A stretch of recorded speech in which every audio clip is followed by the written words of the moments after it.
bon ñi ngi leen di gërëm bu baax ci seen teewaay yéen suñu mbokku taskatu xabaar yi lu ñu fi dajale tey mooy mbir mi xamante ne ñetti fan yëpp sénégalais yëpp dégg nañ ko mooy lu xew fële ci hôpitalu Louga mooy hôpital Amadou Sakhir Mbaye soxna ju tudd Astu Soxna ba muy donc duggee sa hôpital bi pour war fa am doom suñu boroom dogal bakkanam des fa mu nekk loo xamante ne Sénégal yëpp ñaawlu ko ba ñu ko déggee nag la ñu fa envoyé ñetti inspection bu njëkk bi mooy inspection administrative bi xamante ne inspecteur bi nekk fii ci département santé moom ak ay équipe am ñoom ñoo ko war a def ñaareelu inspection boobu direction bi yore lépp lu jëm ci jigéen ak xale mais aussi direction bi yore hôpitaux yi mais ak ñi xamante ne ñoo yore fële ci université de Dakar lépp lu jëm ci jigéen ñoom ñoo ko sëx def ko inspection bu mujj bi nag mission la rek mooy mission de soutien psychologique mooy dem seetu njaboot gi ma yoon ni fa woon fa directeur général de l'action sociale ak benn équipe bu mag ñu dem seeti effectivement njaboot gi jaale leen indi leen effectivement suñu soutien ba ñu defee ñetti inspection yooyu ñetti mission yooyu tey nag comme que indi leen rapport yi li war te jaadu mooy ñu ñëw devant l'opinion devant sénégalais yépp pour wax leen inspection yooyu lan la ñu indi comme information pour que sénégalais yépp mën ko xam bon nag ma jéem a leen wax lan moo nekk ci rapport d'inspection yooyu li ñu mën a jot mooy que ne madame Astu Soxna yàlla na ko suñu boroom yërëm yóbbu ko àjjana ba muy ñëw hôpital ba ñu ko xoolee gisuñu en tout cas benn feebar boo xamante ne nekk na ci moom pour mën ko faagaaga ba mu ñëwee hôpital nag seetlu nañ tam bi ñu xoolee dossier am que ne ñetti at sa gannaaw defaloon nañ ko césarienne ba ñu ko defee césarienne yàlla def na bébé bi mu kii woon ba mu àndaloon yàlla jël ko loolu césarienne boobu mu ngi am le 30 mars 2019 à 4h40 du matin loolu nekk na ci dossier ñu wax ne madame Astou Sokhna ba ñu ko defalee césarienne boobu ba pare lépp lu waroon ci faj jëm ci cardiologie walla wàllu roñoo loolu yëpp def na ko loolu dafa bokk ci li xamante ne dafa war boo defee césarienne pour que ñu mën la suivre bon dëkk mën nañu wax ne le 28 mars 2022 ba madame Astou Sokhna di ñëw hôpital amul woon dara loo xamante ne nekk na jafe-jafe ci wàllu wér-gu-yaram ba mu ñëwee le 28 mars 2022 defal nañ ko visite ba pare ne pour que ñu def bilan boo xamante ne dañ koy préparer pour que bu waree mën a def césarienne ñu defal ko normalement le 31 mars 2022 moom aussi mu dellu si ba muy ñëwaat hôpital moo ñëwul boppam mais ba muy ñëw dafa commencé woon am ay méttitu biir ñu entré ko ndëkk téye ko si hôpital bi dañ ko téyee le 31 ba ñu xëyee le 1er avril si 6h50 la ñu parents yi woo ñëw sage-femme yi ne leen ñu ñëw xool Astou Sokhna sage-femme bi mu ñëwee woo gynécologue bi ñu seetlu ne effectivement suñu borom jël na ko bon dëkk loolu moo waral li ñuy wax audit ñu vérifier est-ce que loolu jaadu na am déet mission yi fa demoon li ñu noté mooy que ne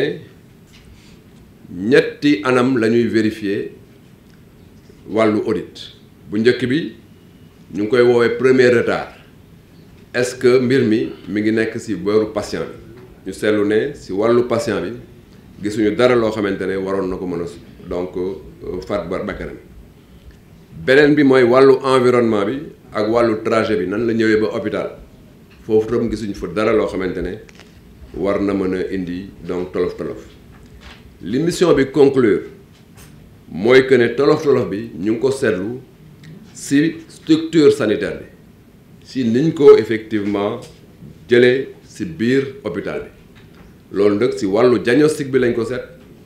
donc ni ceytu bi des na mais aussi ñu seet ko ci wàllu prise en charge bi ak surveillance bi donc ni ñu ko waroon surveiller ñu ko noonu bi ñu gisee situation boobu nag ñu war ci mën a tirer ay conclusion majeure bi mooy que ne faatu madame Astou Sokhna ñu ngi ko tuddee décès maternel évitable mooy que ne gannaaw ndogalu yàlla nekk na loo xamante ne waroon nañ ko mën a donc saafara waroon nañ ko mën a moytu expression tubaab bi mooy dañ ko considérer comme un décès maternel évitable à travers une bonne évaluation de risque c'est-à-dire bu ñu ko toppatoo woon bu baax ci diagnostic bi évaluer risque bi ba pare surveiller ko bu baax gannaaw suñu borom Astou Sokhna doon na mucc ci situation boobu nag il fallait que ñu jël ay décision bu njëkk bi ñu jël mooy que ne ñu suspendre directeur u hôpital bu ngeen seetloo conseil des ministres bi ñu def démb jël na ndogal boobu pour dindi directeur hôpital bi indi fi beneen directeur bu tudd Abdoulaye Gueye en parenthèse d'ailleurs Abdoulaye Gueye boobu maa ngi ko fekk mu nekk directeur u hôpitalu Pikine bi ma fi ñëwee en 2017 moo nekk directeur hôpital Pikine ba 2021 mars 2021 mai 2021 plutôt moo indi ko fii mu ñëw renforcer nouvelle direction générale des établissements de santé bon donc loolu c'est une information extrêmement importante parce que 2017 ba may ñëw fii laa ko fekk mu nekk directeur u Pikine te mu ngi fi jógee il y a pas longtemps en mai 2017 ma indi ko mu renforcer une nouvelle direction générale ba xamante ne maa ko fi teg compte tenu de sa compétence et de son sérieux loolu élément d'information la pour quand même mettre de côté yenn fake news yoo xamante ne des fois mën na jaxase xelu nit ñi. beneen décision bi ñu jël mooy ci biir hôpital bi képp koo xamante ne agent la te nga newoon ci dispositif bi xamante ne moo doon toppatoo Astou Sokhna ñu jël la dugal la ci benn procédure boo xamante ne disciplinaire boo xamante ne hôpital bi moom moo koy conduire ñooñu nag hôpital bi dana xool seen biir procédure boobu mën na dem jusqu'au licenciement parce que en vérité li ñu def dafa déboucher ci donc faat bakkan. beneen élément bi am solo te ma bëgg ko noter mooy que ne li xew ci wàllu Astou Sokhna nekk na lu Sénégal lépp ñaawlu nekk na lu ñu regretter ñun ñëpp nekk na loo xamante ne wax dëgg yàlla donc du luy taaral suñu système waane ndëkk ñu noter ne système de santé bi ñu ngi def liggéey bu mucc ayib ñu ngi def liggéey boo xamante ne liggéey bu am solo la surtout ci temps yi passé renforcer nañ ko considérablement mais ay jigéen ak ay góor ñoo xamante ne ñoom ñoo ci nekk ay agent de santé di liggéey boo xamante ne liggéey bu Sénégal yépp rafetlu daa mbir mi metti na mais occasion la pour man tam pour que ma ñaax leen ñu gën a jàpp seen liggéey parce que seen taxawaay Sénégal yàgg na ko rafetlu may noter tam pour terminer que ne Sénégal dafa def ay performances yu am solo ci wàllu mortalité maternelle et néonatale mooy xayma bi xamante ne dañ koy xayma réew yi di xool ban réew moo gën a am situation yi ñuy dund tey mooy jigéen bakkanam dem ci wàllu donc njur loolu ndëkk dafa nekk indicateur OMS indicateur bu am solo Sénégal ndëkk tey ci sous-région bi UEMOA moom moo fi juutu ci indicateur boobu moom moo fa gën a nekk ci kanam parce que 2019 ñu ngi doon tourner ci indicateur boo xamante ne 386 naissances décès pour 100 000 naissances vivantes, mais en 2019, nous avons ici 276 décès, 236 décès pour 100 000 naissances vivantes. Vous voyez, évolution bu am solo am na foofu bon nag nañu continuer effectivement ces efforts yooyu mais ñu ñaax personnel de santé bi ak d'action sociale ñu taxaw pour que performance ak njàmbaar bi leen réew mi yëpp xamee ñu continuer ko may terminer si benn élément d'information bu am solo parce que en plus effort yu ñu def si ressources humaines yi dañuy continuer di def ay effort tam si li jëm si jumtukaay yi ak structure de santé si cadre boobu lay annoncé d'ailleurs que l'hôpital Aristide Le Dantec projet wu état bi sur instruction président Macky Sall mooy que ñu tabaxaat ko totalement loolu itam élément bu am solo la te si ay fan yu néew danañu effectivement donc am benn rencontre boo xamante ne certainement chef de l'État moom moo koy diriger pour que ñu xool yan modalité la ñuy jël pour que reconstruction hôpital Dantec ñu mën si gaaw nu mu gënee. Donc loolu daal laa ne woon danaa leen ko indil di leen remercier encore une fois di wax ne nos services sont à votre totale disposition ici au niveau central comme au niveau des structures pour indil leen toutes les informations qui concernent le système de santé maa ngi leen di remercier. Je vous remercie. Je crois que nous pouvons démarrer le point de presse. Mesdames, Messieurs, chers collaborateurs, membres de la presse, je voudrais vous remercier pour avoir bien voulu prendre part à ce point de presse consacré au douloureux événement survenu au centre hospitalier régional Amadou Sahir Mbaye de Louga avec le décès de Madame Astou Sokhna. Je voudrais une nouvelle fois présenter à la famille éplorée mes sincères condoléances. Et en ce mois béni de Ramadan, priez que Allah, le Tout-Puissant, accueille la défunte dans son paradis. Que la famille trouve ici l'expression de notre grande compassion et de notre soutien. Il y a 2 jours, je partageais avec vous, à travers un communiqué, les premières mesures qui étaient prises pour connaître les circonstances du décès et situer les responsabilités. En effet, j'avais envoyé à Louga 3 missions. Une première mission d'inspection administrative conduite par l'inspecteur interne de mon département. Une deuxième mission composée de la direction de la santé de la mère et de l'enfant, de la direction des établissements publics de santé et de la chaire de gynécologie de l'université Cheikh Anta Diop de Dakar. Une troisième mission de soutien psychologique à la famille éplorée, conduite par Madame la Directrice Générale de l'Action Sociale. Je voudrais ici partager avec vous les premières conclusions des rapports issus de ces missions. En effet, il ressort que relativement aux antécédents médicaux concernant Madame Astou Sokhna, il n'y avait pas de particularité. En ce qui concerne ses antécédents chirurgicaux, la patiente avait bénéficié d'une césarienne il y a 3 ans, plus précisément le 30 mars 2019 à 4h40 exactement. Cette intervention avait effectivement débouché sur un nouveau-né décédé au 7e jour de vie. Les rapports indiquent en outre que Madame Astou Sokhna était suivie au service de cardiologie et de néphrologie de l'hôpital régional de Louga pour respecter les protocoles de suivi du syndrome vasculorénal. Durant sa grossesse, elle a fait 4 consultations prénatales qui n'ont décelé aucune anomalie. Elle a également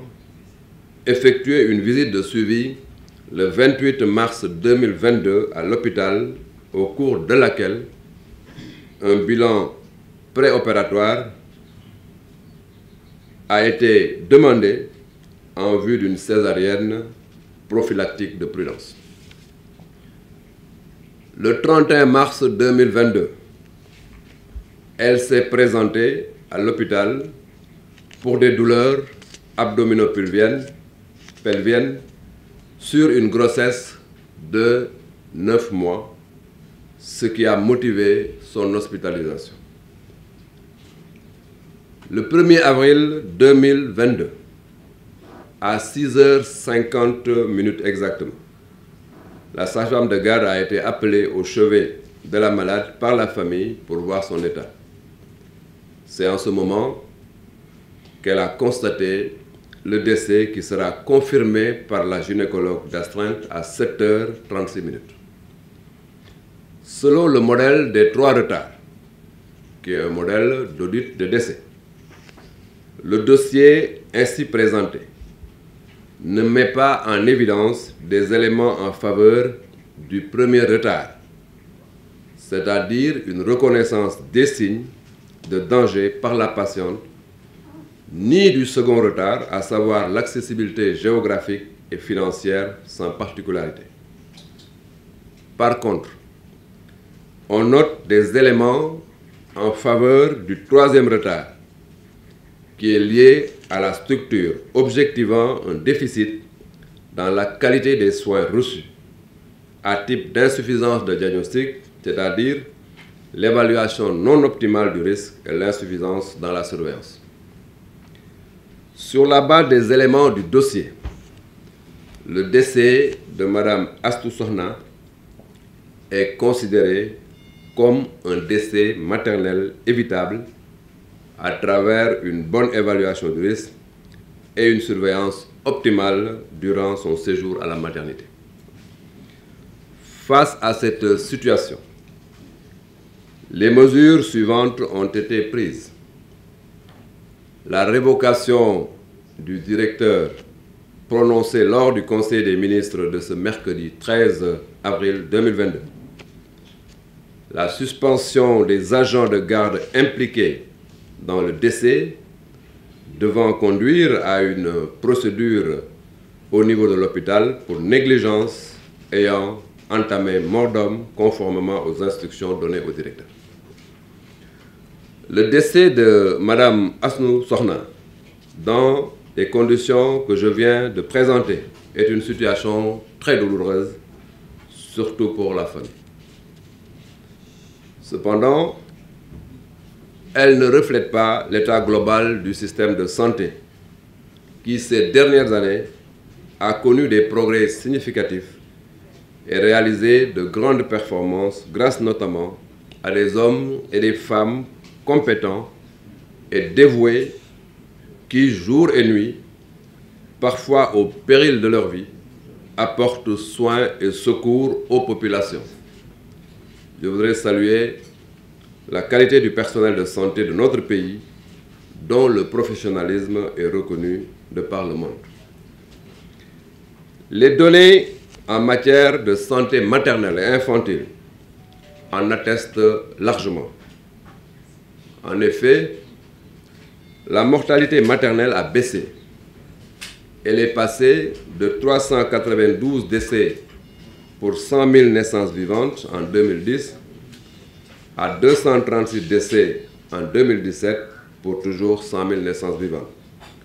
Le Sénégal est d'ailleurs, de ce point de vue, classé premier dans la zone UEMOA. La mortalité infanto-juvénile prend la même courbe, mais aussi la mortalité néonatale. Le gouvernement poursuivra ses efforts pour améliorer ces indicateurs. Nous sommes bien conscients qu'il reste des efforts pour humaniser les structures sanitaires. La prise en charge des patients demeure au cœur des préoccupations car, comme le client est roi, dit-on, dans les structures hospitalières, le patient est roi. Un accent particulier va être mis sur le renforcement de la formation du personnel de santé, surtout en ce qui concerne l'accueil dans les structures. Ainsi, je voudrais rappeler que la santé de la reproduction des nouveau-nés, des enfants et des adolescents demeure une priorité de premier ordre pour son Excellence le Président Macky Sall. C'est la raison pour laquelle le gouvernement met en œuvre le projet Investir dans la santé de la mère et de l'enfant, ISMEA, d'un montant de 70 milliards de francs CFA, qui permettra d'améliorer l'utilisation des services essentiels de santé reproductive, maternelle, néonatale, infantile et de l'adolescent répondant aux normes de qualité. Par ailleurs, le plateau technique des structures sanitaires va être renforcé conformément à notre plan d'investissement en la matière. Dans ce cadre d'ailleurs, il est prévu la reconstruction totale de l'hôpital Aristide Le Dantec conformément aux instructions du chef de l'État. C'est un projet qui fera l'objet très bientôt autour du chef de l'État d'une rencontre avec l'ensemble des acteurs concernés. Je vous remercie de votre attention.